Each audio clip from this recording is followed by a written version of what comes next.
मुख्यमंत्री माझी लाडकी बहीण योजनेची सध्या राज्यभरात चर्चा सुरू आहे। सत्ताधाऱ्यांकडून ही योजना राबवण्यासाठी महिलांना सहजासहजी व सुलभ रीतीने शक्य व्हावं म्हणून नियमामध्ये सातत्यानं बदल करत त्यामध्ये शिथिलता आणली जाते। आज 23 जुलै रोजी झालेल्या मंत्रिमंडळाच्या बैठकीत लाडकी बहीण योजनेमध्ये आज देखील 6 बदल करण्यात आले आहेत। त्यामुळे या योजनेसाठी अर्ज करणाऱ्या महिलांना मोठा दिलासा मिळणार आहे। योजनेसंदर्भात मंत्रिमंडळ बैठकीत काय ठरलंय ते पाहूया। या योजनेचा लाभ घेण्यासाठी पोस्टाचं बँक खातं ग्राह्य धरलं जाणार आहे।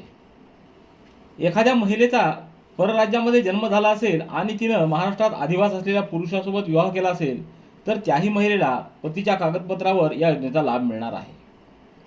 ग्रामस्तरीय समितीच्या मार्फत प्रत्येक शनिवारी लाभार्थी महिलांची यादी वाचन करून दाखवून त्यामध्ये बदल करावा लागणार आहे।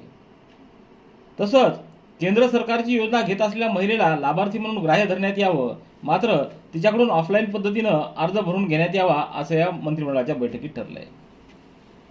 नवविवाहित महिलेची विवाह नोंदणी लगेच शक्य नसेल तर त्या महिलेच्या विवाह दाखल्यानुसार पतीचं रेशनिंग कार्ड पुरावा म्हणून ग्राह्य धरण्यात यावं।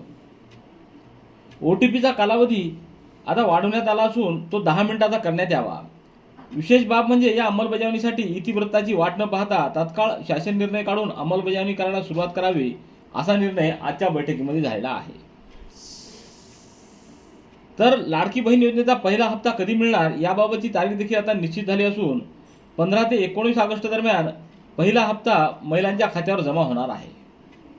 दरम्यान मुख्यमंत्री माझी लाडकी बहीण योजना अधिकाधिक सुलभ व सहज होण्यासाठी शासन स्तरावर प्रयत्न सुरू आहेत।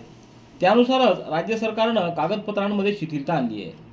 त्यात आणखी शिथिलता आता ग्रामस्तरावरील समितीमार्फत प्रत्येक शनिवारी लाभार्थी महिलांची यादी वाचन करून केली जाणार आहे।